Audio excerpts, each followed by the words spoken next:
The Untouchable True School Sports Empire proudly presents something the boxing game's been missing. Hey, what's going on? It's your boy BT, and I came here to talk some boxing with the thousands of True School Sports subscribers. Now, buenos dias, buenos dias, buenos dias. It's the Untouchable. We here, man.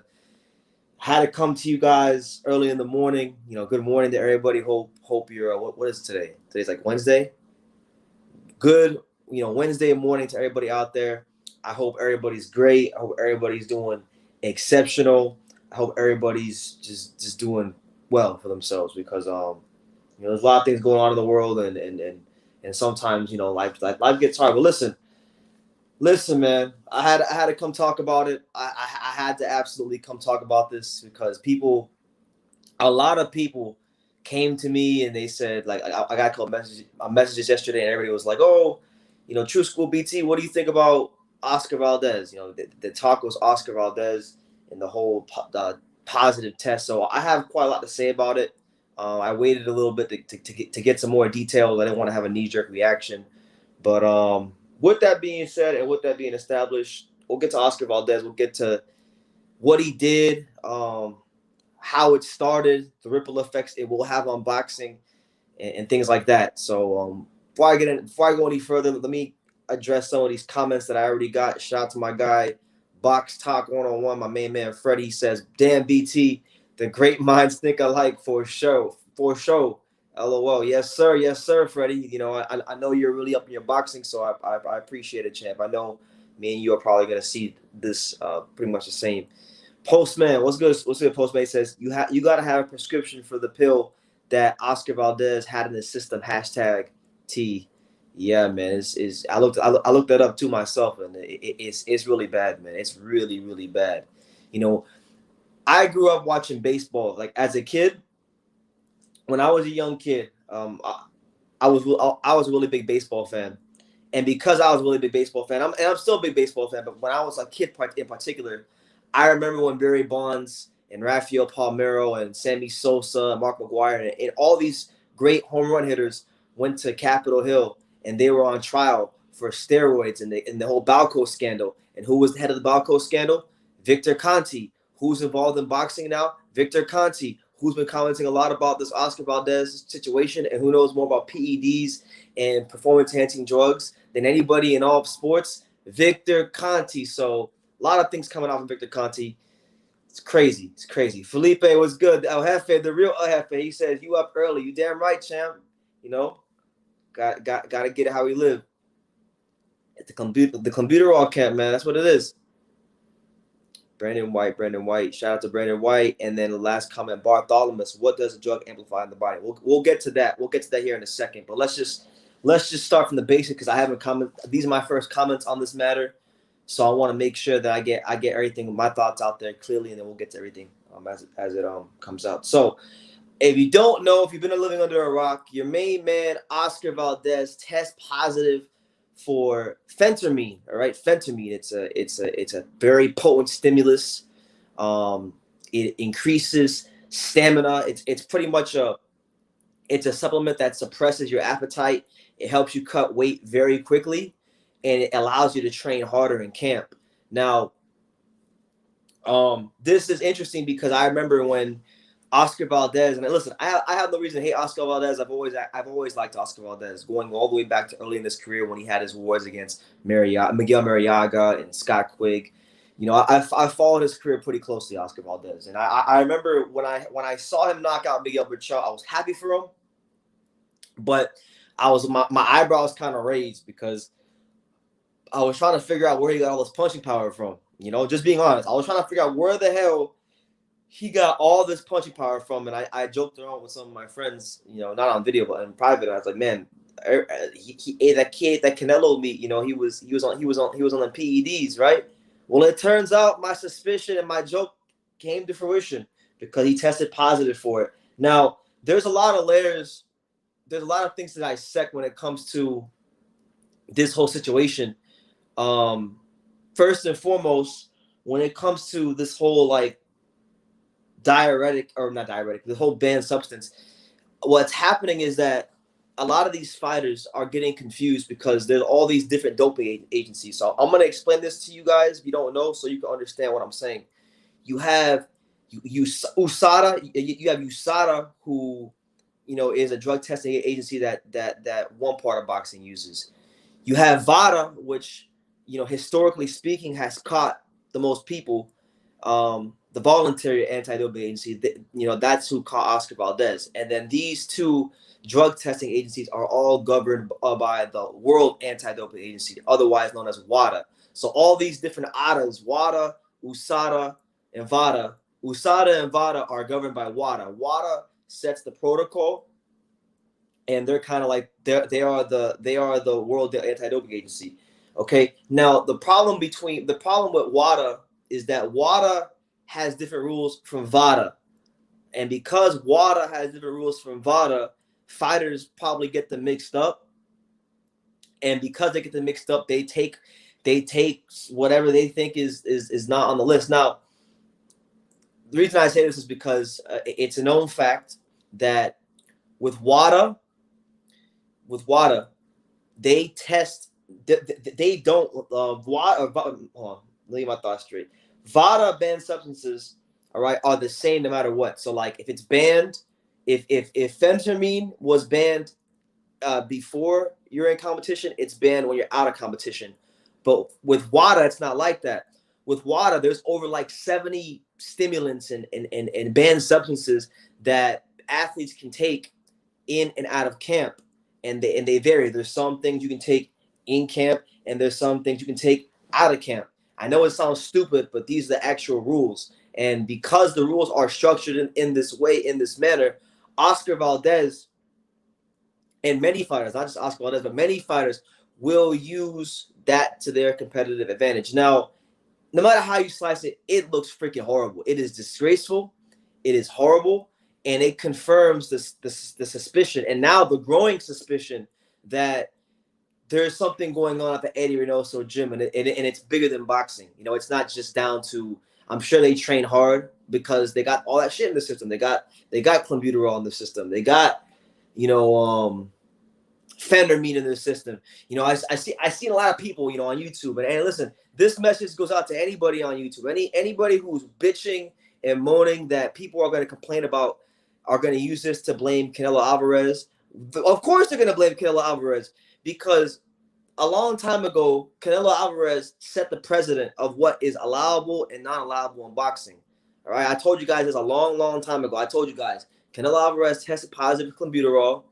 All right, boxing gave him a slap on the wrist, they gave him a pass, and then they rewarded him with a big-ass contract. So I told you guys 3 years ago, if you really watch this channel and you go back and listen, and you go back and you listen to what I was saying back in 2018, I told you, because of what's happened with Canelo, this is going to have a ripple effect on boxing for many years to come, because the quote-unquote face of boxing, a man that many fighters look up to, has gotten away with something, didn't get punished for it, and you rewarded him with millions of dollars. So look, if I'm Oscar Valdez, we have to look at this from the Oscar Valdez side of things. Oscar Valdez was a fighter before he got with Eddy Reynoso. Oscar Valdez was a struggling fighter. You know, we didn't know if his career was going to last that long. We didn't know if Oscar Valdez was going to have a short career or a long career, because he was in a lot of wars. He was taking a lot of punishment. And he got with Eddy Reynoso. He refined his style a little bit, but now it also looks like he had a bit of outside help. So if you're a fighter and you're a fighter who is going through a lot of tough fights, and you're going through the rigors of a tough boxing career, and it looks like it could be threatened by injury or just too much punishment, and you can take this pill. Let's say somebody gives you a pill.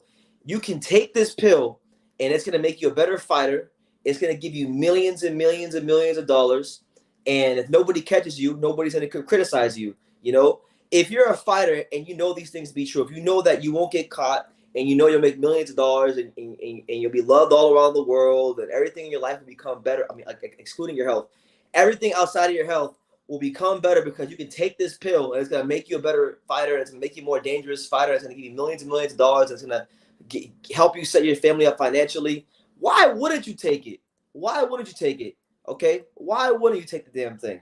Just being honest. Just being honest. Like, look, I could sit here and I could play holier than thou and just point the finger at Oscar Valdez and say, oh well, you know, he's a disgrace to the sport. But truthfully, the boxing drug testing system in general is a disgrace to the sport, because you can't get mad at these fighters when everybody, almost everybody that we can know and think of, is on something. It's just reality. There's so much drug use, there's so much PED use in boxing that it's getting to a point where you have to take PEDs just to survive and have a fair shot in the ring against certain fighters. It's just how it is. I'm telling you guys how it is. So like Oscar Valdez, he's definitely wrong and he definitely deserves to be punished, but he's far from the only fighter that deserves to be punished. So let me establish that. Now, I'm very intrigued to see what winds up happening. Like, will his fight get canceled? I think his fight should get canceled. I think there should be punishment for what he did and what he's been doing.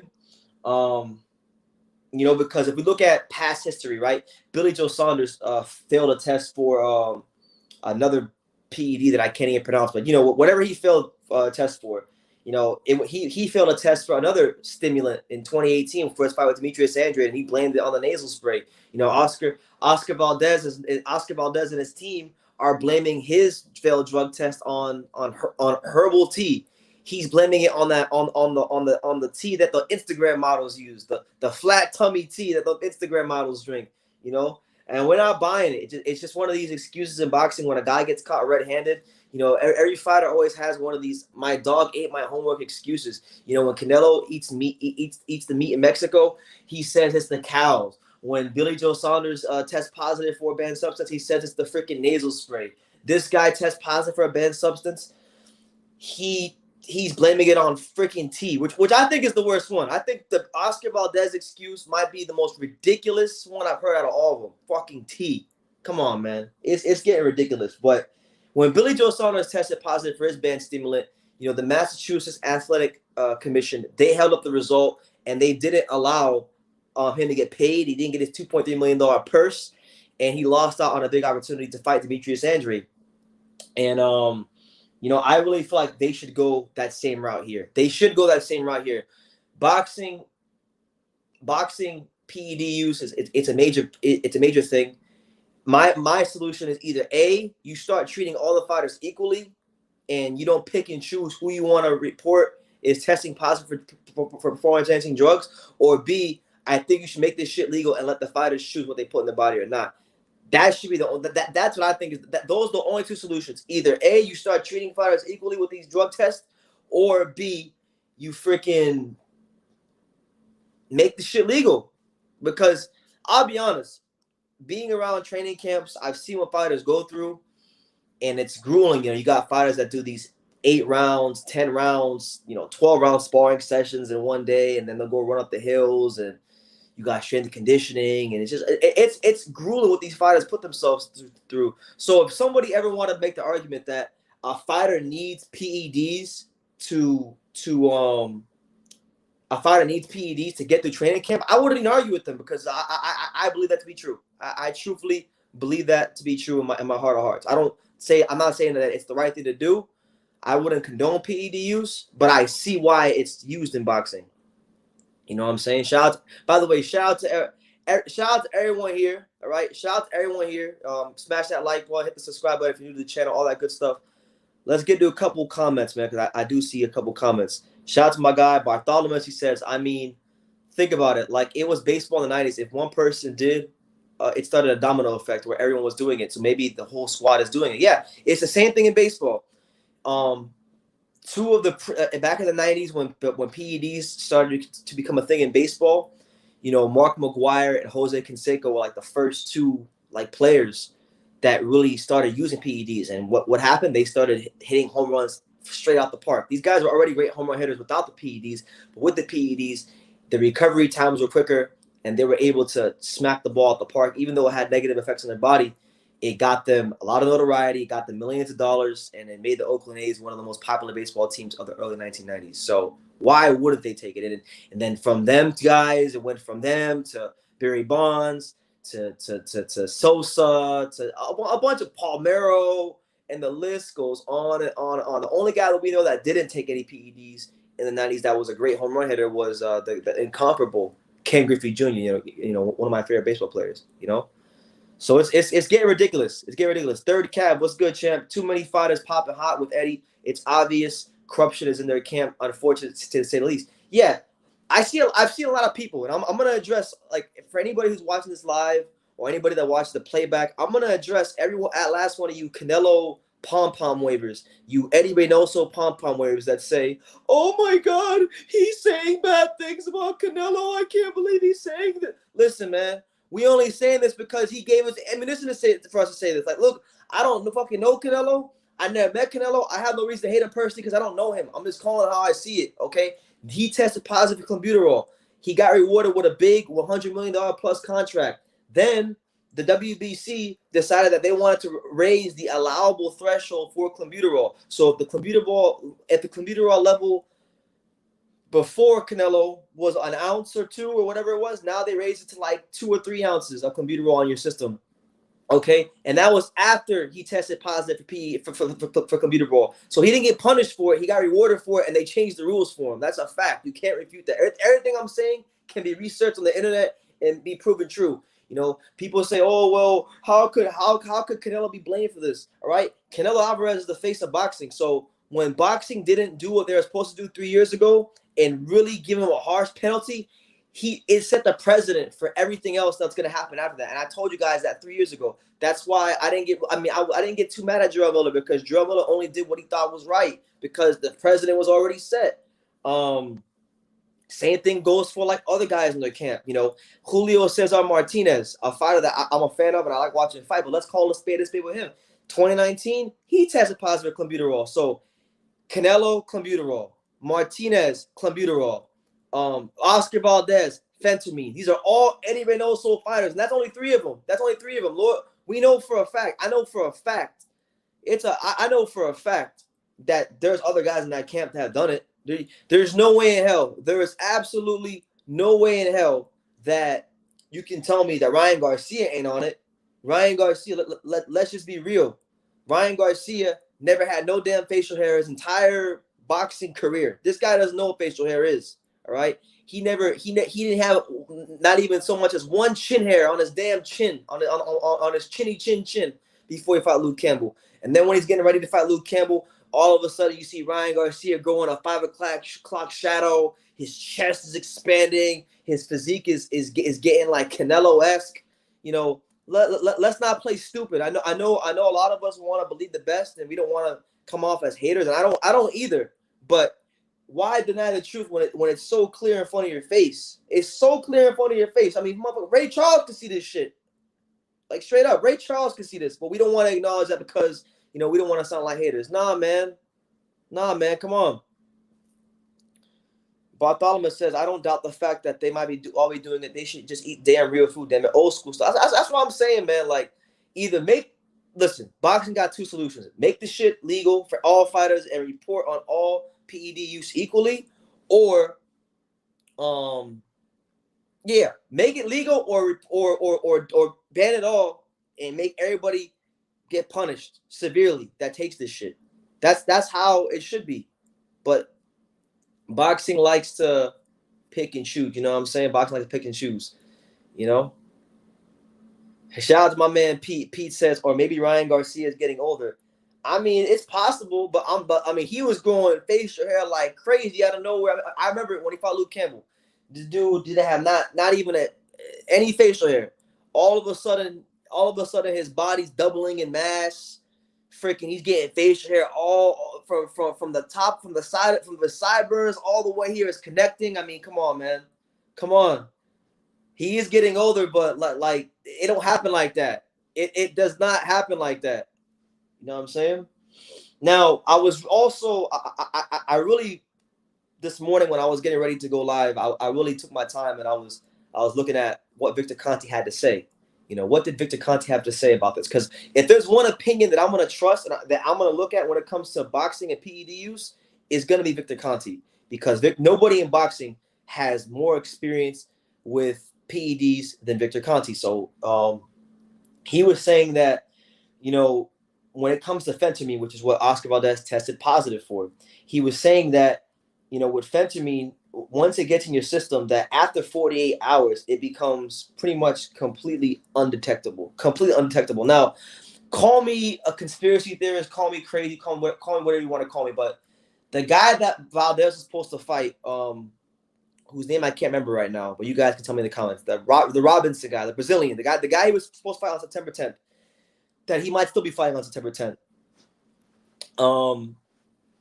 The guy is a gold medalist. The guy is a good fighter. You know, I looked into him a little bit. Good fighter. This guy also beat Oscar Valdez in the amateurs in the 2009 Pan American Games. So Oscar Valdez has an idea of what he was getting in the ring with, and he said, you know what, it's not enough that I just knocked out Miguel Berchelt. It's not enough that I'm with one of the best trainers in the world, Eddy Reynoso. No. Let's go down to Walgreens. Let's go down to CVS. Let's go down to freaking Kroger. Shout out to Kroger. Let's go to Kroger and let's go to the pharmacy and let's get some Phentermine so that I can train just a little bit harder.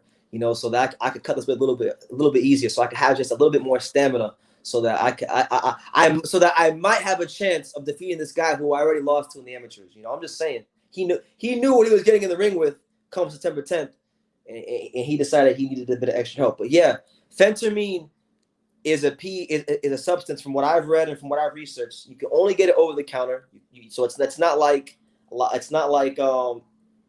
other things that fighters tested positive for. You have to actually go to a doctor and get this. Okay, you have to go to a doctor and get this. So I'll be honest, if we're keeping that same energy and we're being consistent, when Jarrell Miller a couple years ago, when he was getting ready to fight Joshua, and he tested positive for GW1516, and I don't know how I remember this stuff, but he tested positive for multiple substances, but the main one that was the worst, that Jarrell Miller tested positive for, was a substance called GW1516, which is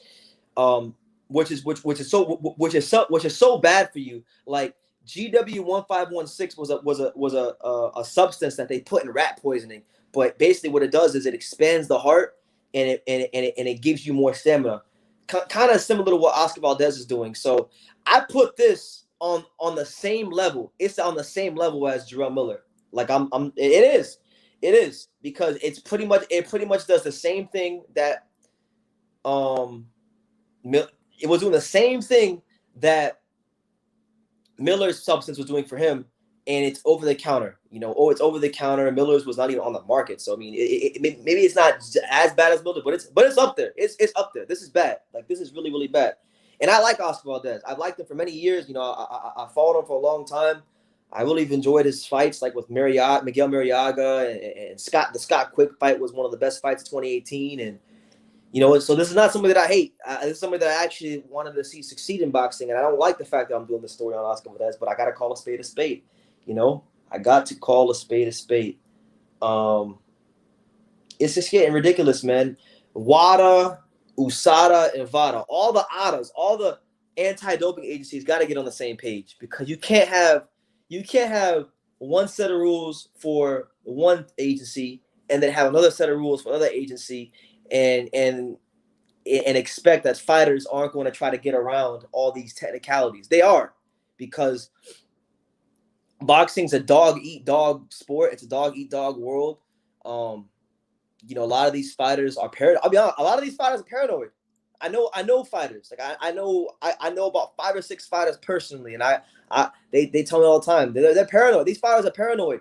A lot of these fighters aren't even taking PEDs for the advantage. They're taking PEDs just because they're paranoid, because that's how prevalent it is in boxing. It's so prevalent in boxing that fighters are doing it just out of fear that the other guy's on it. And even if he's not on it, they think he's on it, because that's how crazy it is. You know what I'm saying? It's a lot. Shout out to my guy. Shout out to my guy. Hold on. I missed this comment. I want to get this comment because this guy always shows me a lot of love. Christian, what's good, Christian? I still gotta call you soon, man. He said, look how Canelo looks today versus when he fought Floyd. I mean, yeah, look. If we're being honest, Canelo Alvarez, the knock. I remember being here on YouTube, because I've been on YouTube a long time. So I remember being here on YouTube 2016, 2017. I remember talking about how Canelo Alvarez has a problem fighting in spurts, and Canelo Alvarez has a problem with stamina and things like that. And now all of a sudden you see him double in mass, and now all of a sudden he's fighting Chavez Jr. and he's standing up in the corner between rounds. He's getting better. He's getting more stamina. So a thing that was a massive problem for him in his career now is all of a sudden, with the snap of a finger, become a massive strength. I mean, I'm not saying a fighter can't turn a weakness into a strength, but to do it so suddenly, I mean, that's just not natural. So I'm in agreement with my guy, Christian. Yeah, Canelo also had that Ninja Turtle gut during the camp for the first Golovkin fight. It's obvious it was a sign of PED use. Yes, Brandon White, great point. And this isn't only a Canelo thing. This is a thing for all fighters. I'll tell you guys a story. I'm gonna tell you guys a bit of a story. All right. So I remember the year was 2015, 2016. Right. I'm just starting to cover boxing. You know, I'm going to the Heavyweight Factory a lot. The Heavyweight Factory was a gym that I used to frequent a lot here in South Florida. In Hollywood, if you guys go back and you just go look at my most popular videos, a lot of them took place at the Heavyweight Factory. I mean, while I was interviewing the likes of Shannon Briggs, Riddick Bowe, Evander Holyfield, and the list goes on. Romain Stavern, Amir Imam, Trevor Bryan, list goes on and on. So I remember when I was really starting to learn about PED, like 2015, 2016 was when I was really starting to learn about PEDs, right? And when I was learning about PEDs, one thing I heard about was this thing called the steroid gut, you know, and you can go Google it and just go on Google Images and you'll see what it looks like. They call it the steroid gut. And when a fighter's stomach looks a certain way, not all the time, but there's this thing called steroid gut. If a fighter is on steroids, particularly like anabolic steroids, testosterone, or if they inject synthetic testosterone in their system, their gut will start to take a certain shape that's not normal, right? So I remember somebody had pointed this out in a video I did with Shannon Briggs, and so I started looking it up and I started doing research about it. And I remember before Shannon Briggs, I remember I had gone to the Heavyweight Factory a couple of times before Shannon Briggs fought Freza Kendall, before he was supposed to fight Freza Kendall. For those of you who remember, in 2017, Shannon Briggs was supposed to fight Freza Kendall for one of those WBA titles. He didn't fight Freza Kendall for that fight because he tested positive for having synthetic testosterone in his system, and he claimed that he got it from like testosterone replacement therapy, right? Because he was old. So I remember during that camp, I had gone to the gym a couple of times, and his gut was starting to look more like the steroid gut as the camp progressed. And I also remember when Shannon Briggs got deep into that camp, he started getting really, really, really angry, like angrier than usual. Like that guy was getting roid rage. There was an incident in the gym one day where he damn near fought Riddick Bowe. He wanted to fight Riddick Bowe, and he challenged Riddick Bowe to a parking lot fight, which is a story for another day. That'll come out in the book whenever I decide to publish it or whatever. But yeah, I've been around people who have taken PEDs, so like it's not crazy to like when I saw what Oscar Valdez did to Berchelt, like I didn't make no videos about it. I wasn't gonna take away from the man's moment to hate on him, but my eyebrows did raise a little bit. I mean, I'll be honest. Are you on Clenbuterol too? You look taller than the other day. I don't know if Libby's talking to me, but no, I'm not on Clem. Not yet. Not yet, champ. You know what I'm saying? But did you see Ellie Seckback defending this and saying that VADA isn't good? He's full of shit. He needs to get in the ring and be beat up. Shout out to Edward. I'll be honest. I'm not going to get too deep into VADA being good or bad. I've heard things about VADA through the grapevine, but I don't know if it's true, so I'm not going to put that out there. But you know, VADA. What I can say about VADA is that VADA is the only drug testing agency that I know of, because USADA's never really caught anybody. Like USADA has never ever caught anybody or reprimanded anybody in boxing that's been on this shit. That's why a lot of fighters, I'm not gonna say the names, but you guys know the fighters. A lot of fighters who we even like here on True School Sports, they take it only USADA. VADA is the only drug testing agency that has actually caught or reprimanded people. Now, whether or not they can be bought out or manipulated, you know, those are things that I've heard through the grapevine. I don't know if that's true, because you got to also think, right? You got to also think VADA works right hand in hand, side by side, right in conjunction with the WBC. So if a drug testing agency works hand in hand, side by side with the WBC, then why would we not think that something bad could happen? You know, I'm just saying. As far as Ellie defending Valdez, I don't watch ES News. I haven't for years because it's not. I watch interviews here and there, like every couple months that I find interesting, but I don't really watch a channel like that. Ellie's gonna be Ellie. You know, Ellie's gonna play the political game he got to play to get his interview. So I can't knock him for that. But that's his cross to burden. He's got to live with that. So you know, I'm not gonna condemn him. He's got to live with that. You know, just allow everyone to take PEDs and even the playing field. That's what I'm saying. Like either do that or get more strict. You know. Christian, shout out to Christian. He says, BT, you got to check out Michael Montero's podcast. He shines a light on the WBC 365 program. It's a complete farce. Yeah. Shout out to Christian. I've learned a lot from PEDs and drug testing from Michael Montero. I really have. He does a great job. I would highly suggest everybody that's here on my stream to go subscribe to him, go run his subscribers up because he does a great job. I haven't seen anybody put the legwork in boxing to cover the sport of PED use in the sport of boxing like him. So yeah, I definitely, absolutely.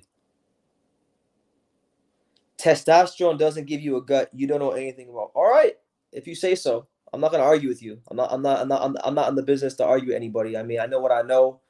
I know more than you guys think I do. I'm just gonna leave it at that. I'm gonna leave it at that. But yeah, either way you slice it, I think Oscar Valdez should not fight the 10th. I think boxing has to get to a place where they make a decision. Draw a line in the sand. Draw a line in the sand and be honest with the fans. Be what did John Pascal say? John Pascal told Hopkins. He said, "Take the test, man. Take the test for the fans, man. Take the test." Boxing has to draw a line in the sand. All right, draw a line in the sand. Boxing. Either say that you're going to make this shit illegal and come down hard on everybody, you know, start giving lifetime bans to certain fighters if they have a history with this, or be honest and say, hey, look, we're just going to allow everybody to take what they want, but it has to be reported. It has to be reported before the week of the fight. And if they do that, then it should be fine. That way, boxing fans don't feel some type of way if their favorite fighter comes out with PEDs, because this is not good. Like it's not good for the sport. It's not good for the fighters. It's not good for the image of the sport. It's not, the optics just don't look good.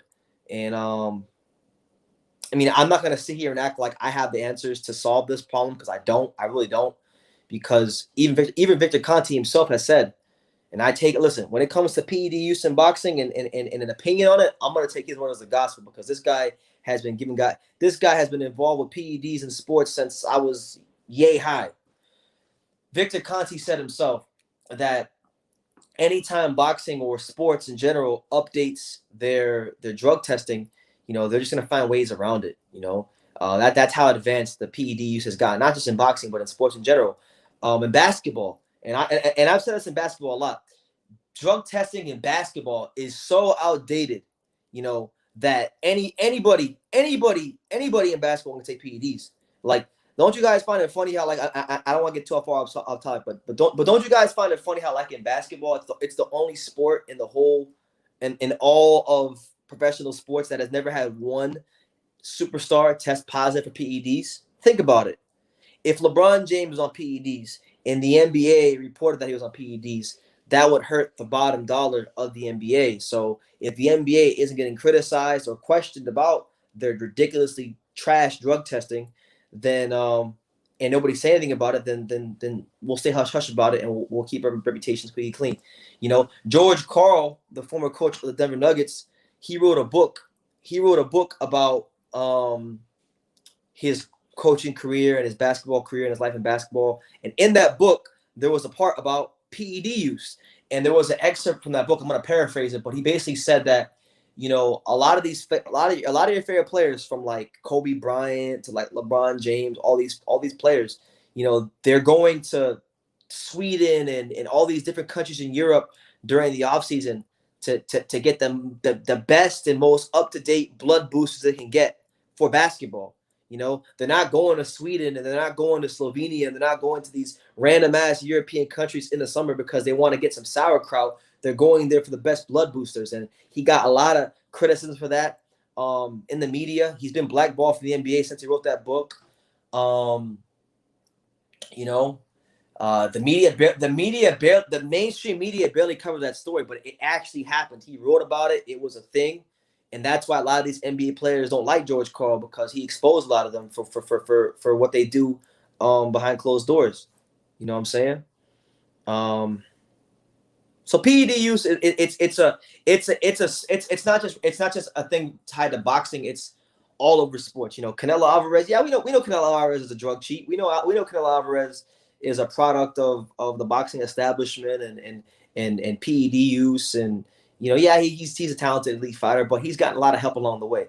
But he's far from the worst athlete in the world when it comes to PED use. I'll be honest with you. Canelo Alvarez and Oscar Valdez, a lot of these fighters might be bad when it comes to PED use, but I guarantee, I'm telling y'all straight away right now, it ain't as bad as some of these basketball players. I'm telling you that right now, it's not, because a lot of these guys. I mean, let's just be real. And I know I'm getting off topic, but like, let's just be real. Like, look at LeBron James. All right, LeBron James has played more basketball than any human on planet Earth. Okay, this guy is 6'8", 260 plus pounds. Guy runs like a 4.4, 4.5 in a 40-yard dash due to freak of nature, genetically, without PEDs. But when you're playing as much basketball as he's playing, you know, you're playing like 82 regular season games plus playoffs, plus in this case, because he's normally in the finals, NBA finals, some years an Olympic year as well. And you're doing that all back to back with no breaks. You're gonna need PEDs to continue playing. That's why he's not got injured. That's why he hasn't got injured. And a lot of these guys, they're putting so much wear and tear on the body that they need to. So it's a double-edged sword. People want to see these people want to see these world-class athletes that are basically not human. But in order for them to be that way, they gotta take these supplements. So it's a catch-22. It really is. It really is. It truthfully is. And you know, a lot of times I want to somebody asked me recently. They said, BT, how come you don't do videos about PEDs and drug testing and boxing? And I told them, I said, well, if I do that and I tell y'all how it is, y'all are just gonna say I'm a hater. So I just keep things to myself until things happen in boxing and there's things to talk about, and then I can talk about it. Because if I come out and tell you guys certain things, or if certain people hear information that I'm gonna give them, they're gonna say you're hating. And because listen, amongst my friends here in South Florida, we talk about basketball, and I'll tell them, I told my friends, LeBron James is definitely, it's not even debatable, he's definitely on PEDs. In fact, there was a story where him and Dwayne Wade in Miami in 2012, 2013, when they were on the same team, they went to a steroid clinic, all right? And that same steroid clinic in Miami, they went to it. Who was the other player? There was another player, a baseball player. What was his name? A baseball player whose name I can't remember right now. Jameer Nelson, another point guard in the NBA. A lot. So I put people on game about PEDs all the time, but they don't want to listen. So I wait for things to happen in boxing. Shout out to my boy Brandon White. He says the YouTube channel More Plates, More Dates does the best scientific breakdowns on fighters and athletes and celebrities being on PEDs. I'm gonna check that out. More Plates, More Dates. That's a good name. More Plates, More Dates. Yeah, LeBron. Look, like I'm telling y'all, boxers are bad when it comes to PEDs. But speaking as somebody who's been around the NBA, like I've been around the NBA, I've actually been in the NBA locker rooms. I've gone to NBA practices. Because for those of you who don't know, if you're new to the channel and you don't know my history in covering sports, before I started covering boxing, I spent, 2.5 years covering the NBA. I covered I've gone to three NBA media days. I've covered about 10 NBA games, and I've gone to maybe about 10 practices. And I covered about 20 games in the D League for the Texas Legends, and who's the Dallas Mavericks D League affiliate. So I've spent a good amount of time around NBA players, and I've seen how quick their body can transfer, how quick their body can transform. And I know it wasn't natural. Like these guys are freaks in nature without PEDs. With the PEDs, they're just on another level. You know, how else do you explain playing these back? Like, think about it. If you're a basketball player, and this applies to boxing as well. If you're a basketball player and you're playing 82 games a season, you're playing these back-to-backs. You know, you're playing. You got a home game in Miami one night, and then less than 24 hours later, you're playing a road game in Denver with the altitude.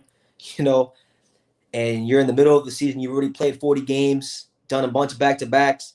How else are you going to get through the season unless you have something to do something to your body? You know, how? There's just no way, because eventually what's going to happen is your body's going to have some sort of wear and tear on it, and you're going to get injured. That's just the nature of the beast. So the same thing goes for boxing. You know, for those of you guys who don't know what a fighter's training camp is like, I'll give you guys a bit of insight. When it comes to a fighter's training camp, it's about 8 weeks long. For most fighters, it's about 8 weeks long. And for some fighters, like, I'll give you an example. I have one friend who's a fighter who had basically a 3-month training camp because he had a date, but then it fell out, and then he kept training, and then he had another date, and then that fell out, and then the third time he got a fight, that fight went through. So he was basically in camp for 3 months. And sometimes that happens for fighters at the lower level of boxing, you know, with these lower level promotions, and with boxing being more disorganized at the club show level. You know, fighters have dates fall in and out all the time. So sometimes it's not uncommon to hear of a fighter who's just coming up doing 3-month training camps, 4-month training camps, because dates fall in and out all the time. So yeah, but traditionally camps are like 8 weeks long. You know, you got 8 weeks. You know, every fighter will probably run about a week. They'll do their miles maybe 4 to 5 times a week. 4 to 5 times a week. You know, a fighter will want to get his miles in. Some fighters do that shit every day, but you know, anywhere from 3 to 5 times, 4 to 5 times a week, they'll run. They're going to the gym just about every day except Sunday. Half of those gym days, or at least two of those 6 gym days, they're gonna spar. They're gonna do sparring. So add up the wear and tear on the body. You know, you're talking about running miles upon miles. Sometimes you're running mountains, so you're gonna run at an altitude. You're gonna run on an inclined plane. That's gonna do a lot of wear and tear to your ligaments and your joints and your quads. You know, so that it's gonna do that to you. Then you're gonna go to the gym and you're gonna go punch the bag, and you're gonna go get touched up in sparring. That's gonna do some wear and tear to your shoulders and, you know, your ribs and all these things. So for fighters, the most important thing in camp is just to stay healthy. So recovery is very important. So how a fighter recovers is very important. So that's why I see a lot of fighters, they go to they do cryotherapy, which, you know, some fighters like, some fighters don't like. It's a hit or miss thing for fighters. You know, some fighters do the cupping, the cupping thing. You know, if you ever see the red dots, the little circle red dots on the fighters, that's from cupping. They'll put the cups on their back, and then on their legs and on their chest and all kinds of areas, so that they can loosen up their muscles, because their muscles get very tense. Their muscles get very tense from the sparring and the running and all these things. So it's a lot that goes into it. And that's what I'm saying. There's a lot that goes into this drug test with Oscar Valdez. He's at fault. He's a grown-ass man, just like Canelo Alvarez is a grown-ass man. I think all these fighters got to stop with these "my dog ate my homework"-esque excuses and take responsibility for what they put in their bodies. You know, really, really take responsibility for what they put in their bodies. Saying that I ate meat from Mexico is not acceptable. Saying that I ate this, I got this from drinking the flat tummy tea that the Instagram thoughts drink, like Oscar Valdez is saying, you know, the herbal tea, that's not acceptable. Saying that you got it from freaking nasal spray is not acceptable. Know what you're putting in your body. Just be cognizant. Be cognizant. And fighters should know, if they even have a percentage of a suspicion that they could be on something, that there's a substance that could be in there, you know, don't take it. Don't take it. You know, Stacey McKinley, one of my good friends in boxing, he said one thing he always tells me. He says, Brendan, prevention is the best cure. The best cure to getting caught for performance-enhancing drugs in boxing is just to prevent taking anything that resembles it. Okay? You know, Rocky Marciano and Joe Louis and the great fighters yesteryear, they didn't take all this bullshit. And in my opinion, they're better fighters than these guys. They're better fighters. They fought longer and they fought harder than these guys. So, you know, stop the nonsense. Boxing Beast, shout out to him. He says, boxing and basketball players are not contact sports. There is no downside as long as it's doctor approved. You will love plates and dates. He did an in-depth breakdown saying Canelo cheated. I'm gonna check that out. Where's my pen at? Where's my pen at? Because I don't want to forget that. Because sometimes I don't really watch these lives back unless like a moment happens that I want to cut up for a clip. But I want to write that down so I could check it out and see what kind of content this guy's providing the public. You know, I like hearing perspectives on this, and you know, a lot of people kind of swept a lot of Canelo's fans, plates and dates. A lot of Canelo's fans in the boxing establishment, you know, they just decided they want to sweep what Canelo did under the rug. You know, even Eddie Hearn did. Even Eddie Hearn swept it under the rug. You know, if you guys remember Eddie Hearn, the only guy he had in the middleweight division was Demetrius Andrade, so that was his only focus, right? So he was saying that, you know, Demetrius Andrade has the last piece to the middleweight puzzle. Then when the news came out about Canelo taking clenbuterol, he said, "Oh, I can't believe this. You know, Canelo Alvarez is always going to have this with him in his career, no matter what he does, as long as he's boxing, right?" And then blink your eyes a couple times and let it a few years go by, and Eddie Hearn is over here Canelo promoting him. He's walking him out with J Balvin. You know, he's walking him out with J Balvin in Miami. He's got the white on, looking like a $100 million bag of coke. You know, it's all fucked, man. It's all fucked. Everything in boxing, it's all fucked. That's why, like, on True School Sports, we're going to continue fighting the good fight and telling how it is, man. We're going to tell it how it is because nobody else is going to tell how it is. You know, you got other channels here on YouTube. I've seen a lot of them, you know, defending Canelo Alvarez. They're saying, oh, Oscar Valdez is going to make Eddy Reynoso and Canelo the fall guy. Well, why not? Why wouldn't those guys be the fall guy? Are those two guys not the alpha males of that gym? Are they not the two leaders of that gym? You know, they set the tone. So if people in that gym are doing some dumb shit, then the odds are they are doing some dumb shit. And you know what? They've done dumb shit in the past, which is why people have reason to believe that that gym is messed up. You know, it's not to say that Ryan Garcia isn't a talented fighter, or Canelo isn't a talented fighter, or Valdez isn't a talented fighter. These guys are all talented in their own right, and they wouldn't have got to where they got to in boxing if they weren't talented. But to sit here and just stick our nose and turn a blind eye like they aren't all on that shit, or that they all aren't potentially in the wrong, you know, come on, man. And listen, there's world champions. I know of two world champions right now. Like, I'm not gonna name them, but I know of two world champions right now who are on PEDs that the boxing media has not said anything about, and that the drug testing agencies have not said anything about. I'm just sitting here counting down the days till I'm waiting for the news to come out one day. If boxing ever cleans itself up and becomes just a little bit fair, I'm waiting for boxing to one day say something about these two fighters. But one of these fighters, I don't think they'll ever say anything about this guy being on PEDs. But I'm waiting. I'm just sitting here. I'm chilling and I'm waiting to see if they ever say anything about it. You know, because I know three fighters who are on it. I know one guy who's on it. I know two guys that are world champions, and then I know a prospect who is definitely on it, who people love. And even I kind of like as a fighter. I like as a fighter, but you know, it was sad to find out. But he's on it. I'm just waiting for the boxing meet. I'm waiting for VADA or USADA or WADA to say something. Someone got to say something. What was that song? Say something, I'm giving up on you. That's how I feel about boxing sometimes, man. That's how I be feeling.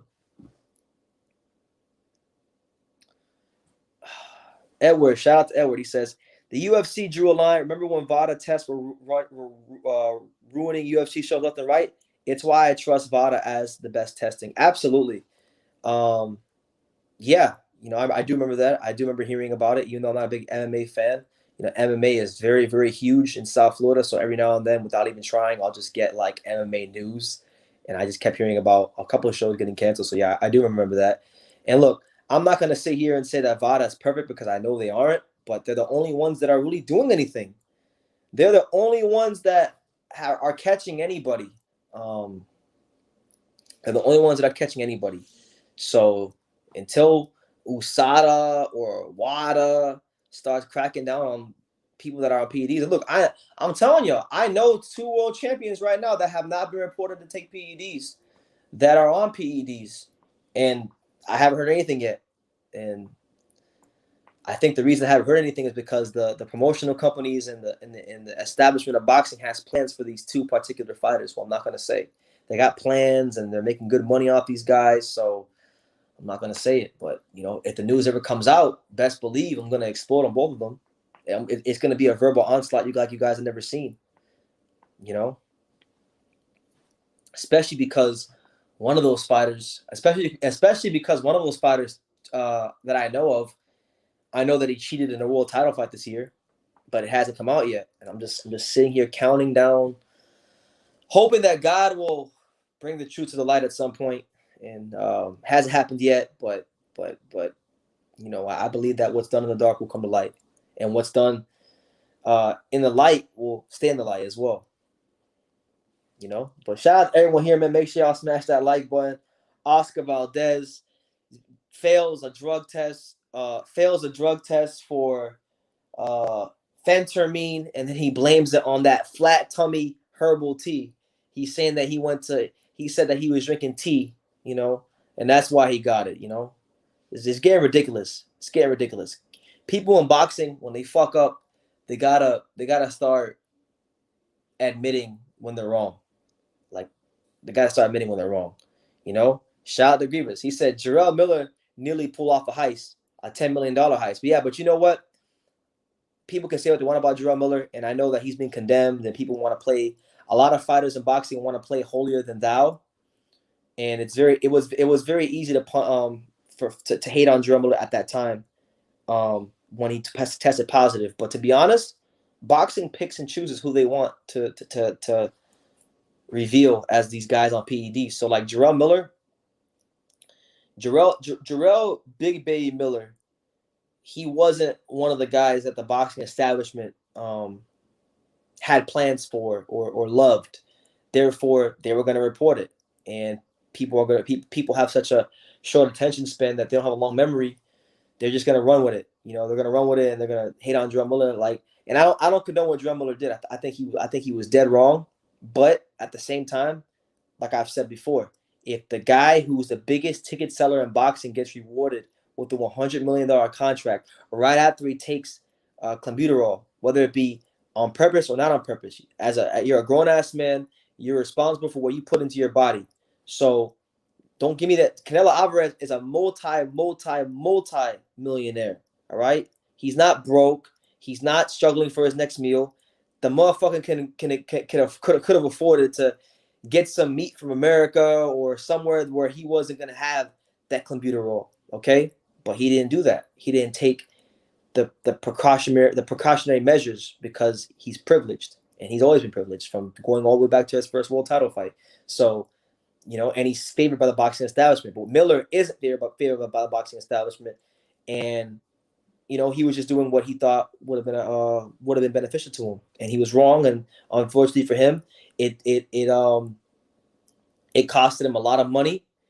It's pretty much got him blackballed from the sport because he tested positive, and because he tested positive for so many different substances, you know, boxing felt like it had to make an example out of him, and it really costed the boxing establishment nothing to make an example out of him because the reality is Jarrell Miller isn't a big ticket seller.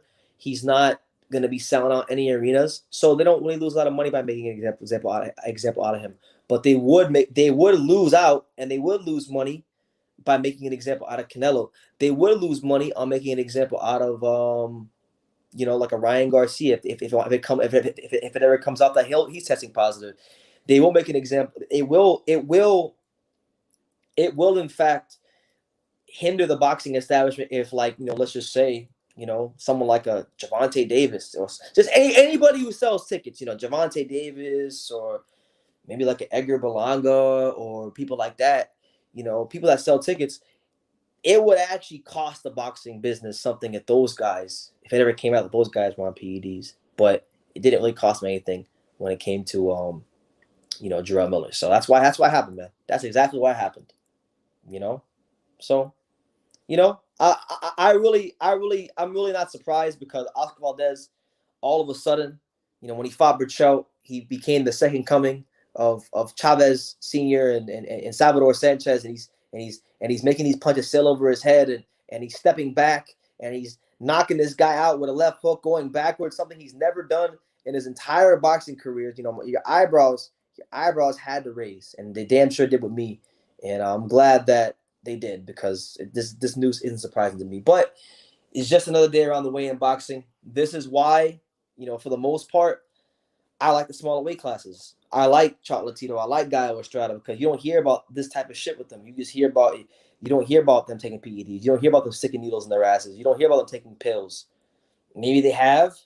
I'm not gonna say they haven't, but I haven't heard anything through the grapevine, and I haven't heard anything. There's nothing reported to think that they would, and there hasn't been any ridiculous changes in their bodies to suggest that they would be on PEDs. So that's why I like that weight class the most in boxing. Those guys the most in boxing. So, there's not really much more for me to say when it comes to this matter than I've already said. If you guys got any questions regarding this, I'll take like a couple questions for like 5 or 10 more minutes, and then we'll head on out and we'll get started with a big month of September that we have here on True School Sports. Shout out to everyone here. By the way. Make sure y'all smash that like button. Mornings with BT, the untouchable True School Sports Empire. I'll be live again tomorrow night to talk about whatever.